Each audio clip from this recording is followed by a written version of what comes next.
On parle de réseaux sociaux. Mon fils de 10 ans est tellement brillant. Là. Ça va être un ingénieur, mais wise. Là, il a créé un truc en Lego. C'est un peu des plans pour la vie de ton fils. Là. Non, mais non, il va faire son chemin. Là, je suis pas inquiet. C'est une analyse objective, ça? Non, mais oui, parce que moi, mes enfants, ils jouent au Lego, sont bons en Lego, ils construisent plein de patentes. Mais lui, il est impressionnant. Là, il a fait un genre de bûcheron qui hache un arbre, un tronc d'arbre. On fait des liens. Puis là, il y a une manivelle qui tourne comme ça. Puis là, la manivelle fait pivoter. Fait que tu as un mouvement circulaire qui engendre un mouvement comme ça. Latéral. Mais tout ça, c'est caché en dessous de la boîte. Puis sur le dessus, c'est un paysage de forêt avec un ruisseau qui coule. Fait qu'il y a à la fois l'aspect esthétique, l'aspect... Puis pourquoi il ne serait pas un artiste? Ben là, j'ai dit de s'ouvrir une chaîne YouTube. Ben oui. Puis de devenir un influenceur Lego. Il va se faire livrer des Lego gratos à la maison. T'étais pas contre les réseaux sociaux pour les enfants? Ouais, mais là, c'est pour faire de l'argent un peu. Ah. On pourrait pas avoir une dimension chrétienne, puis ça pourrait être une production du Verbe. Une fois qu'il est célèbre, là, il annonce Jésus-Christ après ça. T'sais. En Lego. En Lego, mais ça a déjà été fait, mais pas aussi bien que ce que lui va faire. Amen pour cet enfant de 10 ans. Bonne émission à vous trois.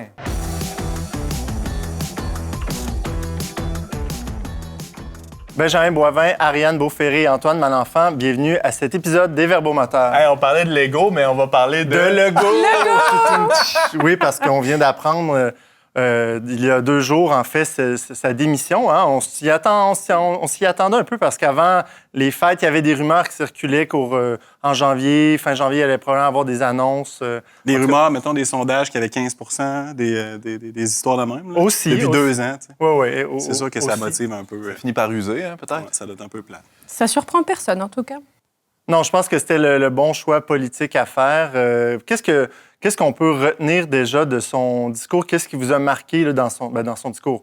Discours, entre guillemets, si discours il y avait, là, c'était... Oui, bien, c'est un anti-discours. Ouais, hein. Mais moi, ce qui m'a marqué d'abord, c'est ce point-là. C'était tout sauf un discours. C'était une liste d'épiceries de réalisation économique ou de tentatives de réalisation économique, parce que même ce qui était de l'ordre de l'éducation ou de la culture était chiffré.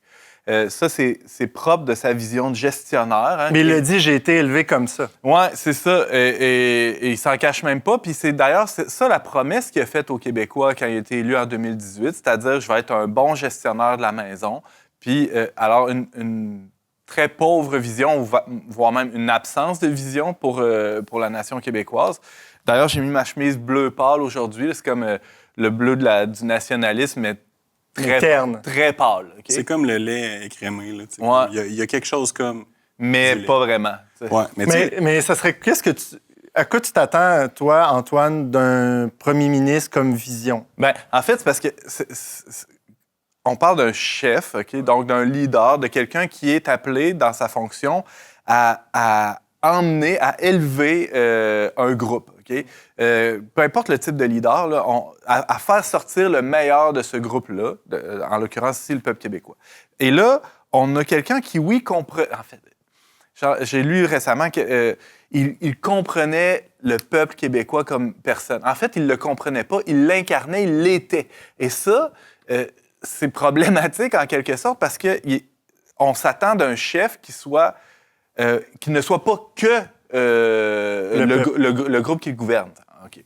Bon. Moi, je pense que tu es un peu généreux à son égard, honnêtement. Je pense que j'ai pas fini, je commence. Il y a une proportion non négligeable des Québécois qui sont largement plus excellents que François Legault. Là, je veux dire, je pense que tu prends la personne moyenne que tu croises dans la rue, tu la mets devant un micro, va faire un discours plus intéressant que celui qu'on a entendu aujourd'hui. Puis ça, c'est uniquement sur la question de la forme, sans parler du fond. Là. Moi, je suis trop généreux avec le peuple québécois. Là. Bon, ben regarde. Les sondages de Guy Nantel montrent autre chose. Continuons un petit peu sur la forme, parce que là, il s'est présenté mardi matin, devant les caméras, accompagné de son épouse, qui est tout à fait logique, normal en pareilles circonstances, mais aussi de son...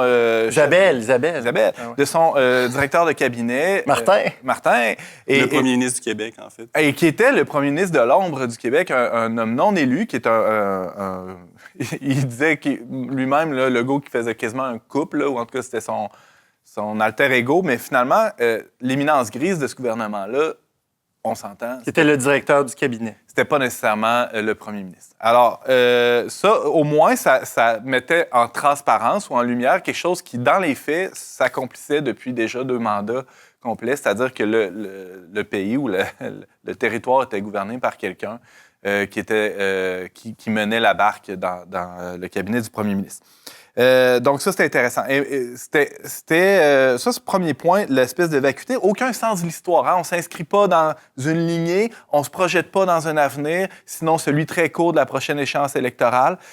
Donc ça, pour moi, il y a une très grande honnêteté là-dedans, c'est-à-dire la mise au jour de l'absence de vision d'un premier ministre. Mais c'est la fin de l'histoire après que l'idée soit passée de mode. Legault s'est fait élire justement sur l'idée que la fameuse dichotomie entre le Parti québécois et le Parti libéral, c'est inintéressant. Les Québécois ont besoin d'unité, de se libérer du débat éminemment politique qui était celui sur l'indépendance du Québec pour se concentrer sur les dites vraies affaires. C'est terminé les vieilles chicanes. On est aussi au-dessus des idéologies. Mais il y en a une idéologie dans l'idéologie gestionnaire, justement.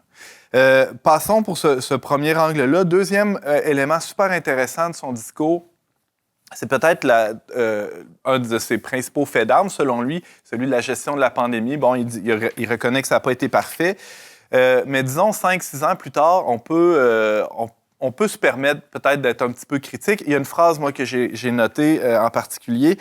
« J'ai été touché par la solidarité des Québécois. Je pense spécialement aux jeunes qui ont fait des sacrifices pour sauver les plus vieux. » Alors, est-ce que c'est le rôle des plus jeunes que de se faire garrocher sous l'autobus scolaire pour sauver la génération qui les précède?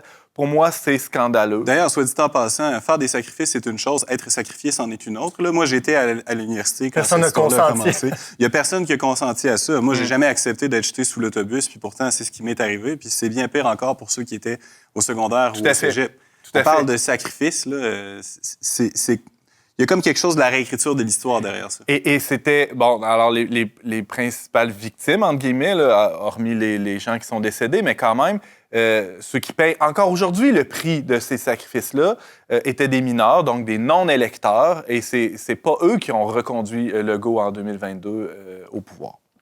Alors, un autre élément aussi fort intéressant, tout de suite après, Legault se targuait d'avoir réussi à réduire l'écart de richesse avec le reste du Canada. Et là, il passe sur une lancée qui, peut-être, s'enlignait pour être la substance. Là. Et on a réussi à créer de la richesse, mais pas comme une fin en soi. Là, moi, je jubile. Quelle belle distinction. Ben oui, la richesse, on crée de la richesse, mais pas pour de la richesse. OK, venant d'un affairiste comme Legault, c'est formidable. Il y avait anguille sous roche. Mais là, tout de suite après, mais pas la richesse pour elle-même, mais comme un moyen pour se payer des programmes sociaux. Même un mafioso a des fins ultérieures à la richesse plus intéressantes que celle-là. Mais ça en est une vision aussi du monde de la politique, à se doter d'un État qui prend soin des gens avec des programmes sociaux. Mm-hmm. En tout cas, oui, c'est ça. Alors, sous couvert d'une absence d'idéologie, finalement, il y en avait une idéologie là, une hyper-étatisation, hein, malgré ce qui était promis. Ça, c'est une contre-promesse. Malgré ce qui était promis en 2017-2018, juste avant d'être élu, on s'est retrouvé avec un État qui a enflé. Et autre grande réalisation, selon lui, c'est que les budgets en santé ont augmenté de 57 % en éducation, de 58 %. Donc, l'État a continué de gonfler. Oui, on peut se réjouir que les gens, les infirmières, les enseignants soient mieux payés aujourd'hui. C'est une très bonne nouvelle. Mais si ta seule vision en éducation, c'est de gonfler le salaire des profs, ça ne réglera rien. Oui, puis on pourrait dire les programmes sociaux. Quels programmes sociaux? De quoi ils parlent? Les programmes sociaux? Où êtes-vous? Tout à fait. Peut-être si on fait un effort là, de bienveillance, moi, il a souligné quand même dans ce discours-là, tu vas François quand même Legault, pas faire un effort de bienveillance. Ben oui, je suis un bon chrétien. Il a dit, on a quand même réussi à, je paraphrase, à construire quelques écoles qui avaient des fenêtres dedans. C'est pas rien. Non, mais ça, il faut le saluer parce que ça allait pas de soi dans les 50 dernières années qu'il y a de mettre des fenêtres dans les écoles. Donc ça, parlant de vision, on a pu voir le soleil là, du côté des élèves une fois de temps en temps. Puis dans les CHSLD aussi. Oui. Plus d'espace, plus de lumière. Ah, ça respire. Alors, oui. C'est la moindre des choses que tu réussis à faire mettre des fenêtres dans les écoles? Ben là, tu sais, moi, je pense que c'est un point de départ, mais pour lui, ça semblait être un point d'arrivée. Mais bon, passons sur ce deuxième segment-là. J'ai le temps pour un dernier point. Oui. Peut-être un peu plus proche de nous ici. Je le crois avec grande largesse. T'es tellement bienveillant, toi aussi, James. Dans le bilan de François Legault, c'est la dernière portion de son discours, d'ailleurs, il commence en parlant de culture, de préservation de l'identité nationale. Une rare expression de poésie de la part de François Legault. Il a utilisé la notion d'âme. Il a dit l'âme d'une... La culture, c'est l'âme de... Les artistes, tout ça, c'est l'âme d'un peuple. On croirait entendre Gérald Godin. Mais c'est une belle vision, ça, quand même. Oui, mais après, bon, une de ses fiertés, création du Musée d'histoire nationale, on verra bien ce qu'il y a dans cette boîte. On a tous très hâte. Il s'inquiétait d'ailleurs d'être invité. Il dit peut-être qu'ils ne m'inviteront pas, je ne sais pas. Quelques perruques dans un présentoir. Soyons... Non, moi, pour vrai, j'ai hâte de le voir, ce musée-là. Moi aussi, j'ai vraiment hâte. Puis peut-être que, de fait, ça sera un leg de Legault. On pourra en juger assez bientôt. Par contre, deuxième autre aspect là, de la culture, où en tout cas, il a switché assez vite sur le thème de l'identité, immigration. Sur l'identité, ce qui m'apparaît comme une catastrophe, ça a été toute cette... mon collègue Benjamin parlait de double ignorance, c'est-à-dire il pensait qu'il savait c'était quoi le fait religieux, et il a légiféré comme personne auparavant au Québec et peut-être même dans bien des pays du monde sur la foi. Et là, on se retrouve avec des lois presque liberticides. D'une manière, ce serait presque plus intéressant s'il avait été, je sais pas moi, un peu robespierrien. Là. S'il y avait eu un petit côté d'hostilité réelle à l'égard de la religion, informé par une vision du monde un peu combative, parce qu'après tout, c'est dans une espèce de... Tu parlais de vacuité mentale au début du segment, dans une espèce d'ignorance, puis d'ignorance crasse et de flou discursif que ces lois-là, qui sont extrêmement oppressantes à l'égard et agressives à l'égard des personnes qui ont une pratique religieuse au Québec, ont été établies. Puis là, ça semble s'être fondu dans un consensus social typiquement caquiste dont on ne connaît toujours pas l'avenir. Mais ça incarne quand même bien la culture québécoise aussi, dans le sens Oui, c'est ce que j'allais dire. Dans le fond, encore là, il représente bien... La religion, ça doit être à la maison, c'est privé. Voilà, la boucle est bouclée. On a hâte de voir qui va lui succéder. Ou pas, ouais, c'est ça. Merci, Antoine. Le 9 janvier dernier, comme à l'habitude, le pape a offert ses vœux aux membres du corps diplomatique accrédité près du Saint-Siège. Donc, un autre genre de discours, un peu. Un autre discours. Avec pas mal plus de vision, cependant, j'espère, oui. je crois. Beaucoup plus. Oui, j'ai aucun doute là-dessus. Ariane, son discours au pape Léon a quand même fait réagir parce qu'il a utilisé des mots forts. Il a parlé de langue à saveur orwellienne, entre autres. Là. Peux-tu nous dire c'est quoi les autres points forts de ce discours? Alors, c'était peut-être dans le discours du pape François là, pour la langue orwellienne, mais c'est un discours qu'il a repris certainement. Les grands points.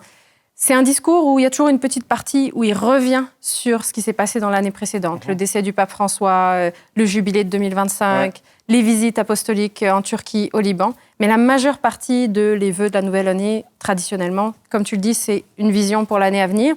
Et, ça, c'est intéressant parce qu'il fait un tour, justement, presque d'horizon de tout ce qui se passe sur la planète. Il fait un tour des guerres, des conflits qu'il y a dans le monde, il fait un tour des grands défis sociétaux. Et on est un peu dans la continuité avec le pape François, dans le sens qu'il considère qu'il y a vraiment une perte de liberté de conscience, liberté de religion, de droit simplement à exister, à naître, à vivre, à vieillir. Et il est parti d'un texte de Saint-Augustin qui s'appelle « La cité de Dieu ». En bon augustinien. En bon augustinien. Et donc, dans ce texte, on est loin, on est en 410, mais c'était un changement d'époque parce que c'était la chute de Rome, avec le roi Alaric des Visigoths qui a mis à sac complètement Rome, saccagée pendant 3 jours. Et donc, ça nous a donné ce texte-là, la cité de Dieu, où il dit, Saint-Augustin, que on doit viser, même si on vit dans une cité terrestre, qui est souvent centrée sur nous-mêmes, sur notre orgueil, sur nos propres désirs, on est appelé à vivre dans cette cité terrestre, mais en ayant les yeux tournés vers une cité céleste à laquelle on doit aspirer toujours.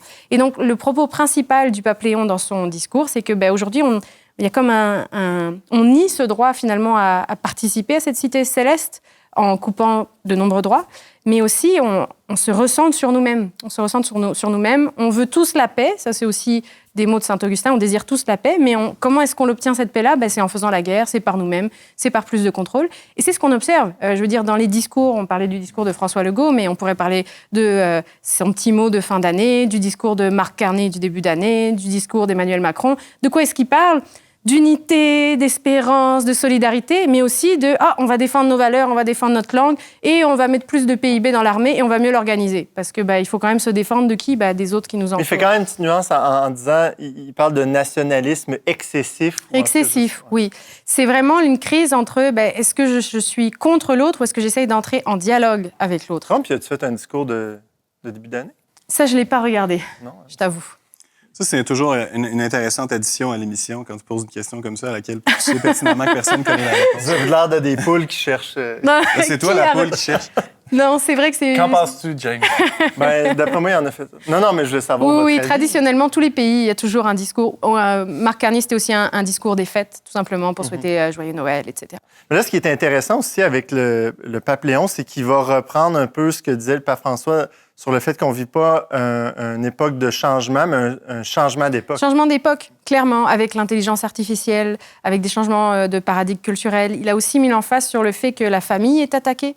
Elle n'est plus vue comme le socle de la société, alors qu'elle l'est réellement. Il a parlé aussi, comme le pape François, de l'avortement, du fait que c'est érigé en droit. À 2 reprises, même. Oui, à 2 reprises. L'euthanasie, même chose. Alors que là aussi, quand on regarde les discours, en France, ça se prépare, l'euthanasie. Et c'est même une des promesses de Macron pour sa dernière année. C'est, vous en faites pas, l'aide médicale à mourir, ça s'en vient. Donc, Comme s'il n'y avait pas d'autres problèmes à gérer par ailleurs. Il y en a bien d'autres. Mais bon, comme pour François Legault, on ne revient pas sur ce qui a moins bien marché dans les dernières années. On reste assez positif. Oui. Donc, pour le pape Léon, il y aurait finalement une forme d'orgueil qui habite un peu toutes les nations en ce moment, qui nous empêche vraiment de... Qui nous empêche d'avancer, qui nous empêche de peut-être nous pardonner. Ça peut aussi aller très loin d'un point de vue économique. Ça pourrait être la remise de dette de pays. On vient de vivre un jubilé en 2025. C'est aussi une forme de remise de dette où on se remet en question. Et face à des pays qui ont des très gros problèmes de développement, qui vivent des crises climatiques, oui, exact. On est vraiment trop centré sur nous-mêmes et on fonde tous nos espoirs sur nos propres forces. Par exemple, Emmanuel Macron terminait son discours en disant que, de nouvelle année, que il faut croire en le progrès qui va venir du travail acharné des Français, qui aussi ne vont pas céder à l'ère du temps. On ne sait pas trop de quoi il parle. Qu'est-ce que ça veut dire? Qu'est-ce que ça veut dire? Et c'est l'un des points principaux aussi qui est soulevé par le pape Léon. C'est on ne sait plus c'est quoi le sens des mots. Tu parlais de langue orwellienne, et on doit avoir une recherche de cette vérité qui nous ramène à la transcendance aussi et au fait que Dieu veut entrer en relation avec nous et que c'est lui qui dirige au final. Camille disait que mal nommer les choses, c'est ajouter à la misère du monde. Tout à fait. On a plusieurs exemples de dirigeants qui ajoutent à la misère du monde. C'est ça, il explique bien que, dans le fond, même entre les nations, on ne peut pas vraiment dialoguer avec... non, ça aller devient... dans le même sens si les mots ne veulent pas dire les mêmes choses. Si les mots ne veulent pas dire de la même chose, c'est une tour de Babel, tout simplement. Tout s'effondre. Pour expliquer simplement, donc, le corps diplomatique, là, c'est environ 153 pays représentés. Oui. Le Canada en fait partie. D'ailleurs, il y a une nouvelle ambassadrice là, depuis Joyce Napier, oui, une journaliste qui a travaillé pendant 40 ans, originaire de Montréal, et qui a déménagé et qui vit à Rome maintenant avec une petite équipe, et qui est ambassadrice depuis 2024. Et donc, il y a des pays qui ne sont pas représentés. Le Soudan, des tout petits comme Vanuatu, le Togo, donc une 50aine à peu près qui ne sont pas représentés au Vatican. C'est intéressant parce que ce n'est pas nécessairement tous des catholiques. En fait, peut-être que la plupart, même pas, en fait. Non, la plupart, il y a quand même beaucoup de pays occidentaux puis de pays catholiques qui ont leurs représentants, mais pas tous, effectivement. On avait eu un bon article sur la diplomatie vaticane, son efficacité de l'ombre, par rapport, entre autres, aux enjeux d'alimentation, gestion des famines, etc. Et le Vatican joue un rôle diplomatique complètement sous-estimé, insoupçonné du grand public, mais extrêmement efficace, entre autres, en étant ce point focal-là des décideurs. Oui, jouer un rôle de médiation, en fait, souvent, qui est méconnu. En étant impartial. Donc, on peut retrouver ce bon article sur leverbe.com. Antoine, dont je me On rappelle mettra pas. les liens. Là. Les liens, puis si vous voulez lire également ce discours du pape Léon XIV au corps diplomatique accrédité près du Saint-Siège, bien, c'est sur le site du Vatican. On va mettre tous les liens. Merci, Ariane. Justement, le pape Léon faisait référence à un climat mondial assez tendu. On sait que tout récemment, il était question du Venezuela. Là, c'est en Iran où il y a une possible révolution qui est en cours. Benjamin, donc, sur les réseaux sociaux, entre autres, on peut voir une nouvelle mode, là, c'est-à-dire qu'il y a des gens qui s'allument une cigarette en brûlant un portrait de l'ayatollah Khomeini. Est-ce que tu comptes faire la même chose? Je sais pas, j'ai pas vu personne au Québec le faire avec François Legault. J'imagine qu'il a voulu démissionner Dimitri avant. Soudas qui l'a fait. Ah oui, avec François Legault? Non, pas avec François Legault. Moi, ce que je dis, c'est que j'imagine qu'il a voulu démissionner avant que ça se rende jusque-là. Non, je sais pas. J'ai essayé de convaincre certains de nos collègues fumeurs en résidence de jouer la partie, mais on m'a dit que c'était pas adéquat, que c'était pas ajusté. Écrivez-nous si vous voulez mettre un peu de pression. Oui, un peu de pression sur l'équipe des communications. On verra ce que ça donne. Mais pourquoi les gens veulent brûler la face de cet ayatollah qui est un peu le chef spirituel et politique du pays? Oui, le guide suprême de la révolution, l'ayatollah. Donc, l'Iran, comme chacun sait, est un pays qu'on appelle parfois théocratique. On devrait peut-être dire hiérocratique. C'est un pays qui est en partie gouverné par un clergé musulman de l'islam chiite. Et l'ayatollah Khomeini est à la fois un chef politique et un chef religieux. Et son régime, qui est un régime qui date de la révolution de 1979, est de plus en plus impopulaire dans la population iranienne. Quoique, il y a toute une génération plus jeune, là, on parle de la génération Z, qui, un peu partout en Asie, fait des siennes actuellement, puis en Iran un peu plus qu'ailleurs. Et pour ces jeunes-là et plusieurs autres catégories de la population, le régime ne rend tout simplement pas service à la population d'une manière utile et le maintient dans un état d'asphyxie économique et religieuse, notamment, qui est préjudiciable. Et il y a un important désir de changement. Ce qui est amusant, en fait, c'est que l'Iran, avant 1979, était une sorte de dynastie libérale qui voulait se modeler sur l'Occident, quelque chose de très moderne, en fait. Puis on est passé de ça à un régime complètement opposé. Il y avait un certain libéralisme, effectivement, en Iran à cette époque-là. Donc, on avait une monarchie pluriséculaire en Iran. Dans les années qui ont suivi la Deuxième Guerre mondiale, il y a vraiment eu un effort important de modernisation de la société iranienne, mais qui s'est fait de façon très verticale, là. On peut parler de libéralisme, on ne peut pas vraiment parler de démocratie. Donc, depuis le haut, on a décidé essentiellement d'anéantir les structures traditionnelles d'organisation sociale pour imposer un régime et un style de vie à l'occidental, un peu comme ça s'est fait en Turquie, par exemple, dans les années 20-30 sous Atatürk. Pas nécessairement de manière douce, là. Non, pas nécessairement de manière particulièrement douce, et de fait soutenu par les grandes puissances occidentales, à commencer par les États-Unis. Contexte de guerre froide. Dans un esprit vraiment de lutte hégémonique entre les États-Unis et l'Union soviétique. Et ce régime-là a été anéanti dans une révolution. L'empereur, le Shah d'Iran de l'époque, a quitté le pays, était aussi malade. Le contexte était un peu complexe. Et finalement, dans les circonstances de cette époque-là, s'est installé un régime islamiste, un régime islamiste chiite, qui perdure jusqu'à nos jours. Fait que c'était des révolutionnaires, mais réactionnaires. Oui, on a les révolutionnaires qu'on mérite, j'imagine, je ne sais pas. Mais bon, aujourd'hui, ce qui se passe, ça a commencé dans les grands bazars de Téhéran. Ça a d'abord été supposément une question économique. Donc, on sait qu'en Iran, en raison des sanctions économiques liées notamment au programme de développement nucléaire, il y a énormément de difficultés économiques. L'inflation est très élevée, la monnaie perd de sa valeur à vue d'œil. Qui émane, entre autres, des sanctions imposées par les États-Unis. Voilà. Et donc, la situation économique en Iran est très difficile. La jeune génération souffre beaucoup. Et puis, les petits commerçants, qui sont, semble-t-il, traditionnellement plutôt alliés au régime, sont en train de se désolidariser. Il a commencé à avoir des difficultés majeures, des grèves, des protestations dans la capitale. Et puis, ça s'est répandu un peu partout sur le territoire. Il y a même certaines zones du pays qui sont plus ou moins contrôlées par le gouvernement. Évidemment, ça a été suivi d'une réaction extrêmement musclée, pourrait-on dire, de la part du régime, là, qui s'est adonné à des massacres extrêmement violents. Là. Il y a des centaines, voire des milliers de personnes qui ont été assassinées. On parle de 6 000. En plein jour, à l'arme automatique. En plein jour, à l'arme automatique. Je veux dire, c'est la guerre de l'État contre le peuple. Et ou d'autres blessés aussi également. Oui, également beaucoup de blessés. Donc, vraiment, l'État iranien est prêt à tout pour mater cette tendance de révolte qui n'est pas la première. On sait que depuis la Révolution dans les années 70, il y en a eu plusieurs, notamment dans les 10, 15, 20 dernières années. Là, la dernière fois, il y a quelques années, c'était une révolte à sensibilité plutôt féministe. On voyait des femmes brûler leur hijab. Oui, l'assassinat de Mahsa Amini en 2022. Là, voilà, donc l'ambiance n'est pas très favorable au régime, particulièrement chez les plus jeunes. Et on commence même à réclamer le retour du successeur au Shah d'Iran, qui s'appelle Reza Pahlavi. Donc lui, il vit aux États-Unis, de sensibilité plutôt libérale, mais démocratique. En tout cas, c'est ce qu'il dit. Et dans le chaos un peu difficile à contrôler de cette révolte-là, il est une des figures qui émerge comme une potentielle alternative au régime. Donc, il pourrait revenir comme un prince glorieux. Voilà.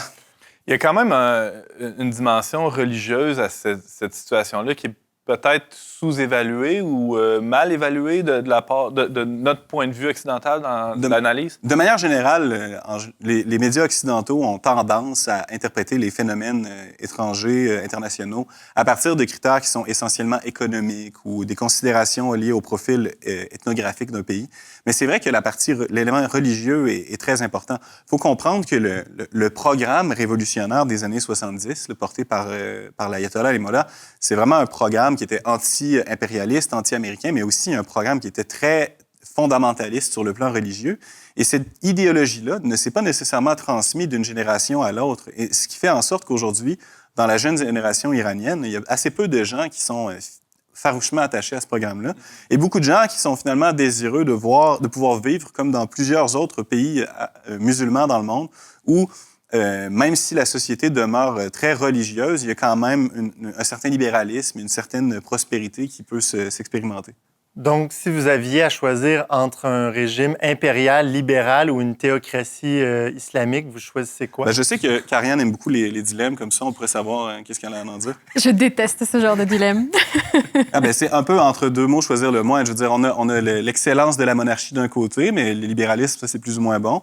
Et puis là, après, moi, le fondamentalisme islamique, je suis pas particulièrement fan, mais de l'autre côté, il y a quelque chose d'un ethos religieux qui est manifestement pas représenté par le Shah d'Iran, ou le prétendu Shah d'Iran. Donc, je sais pas si...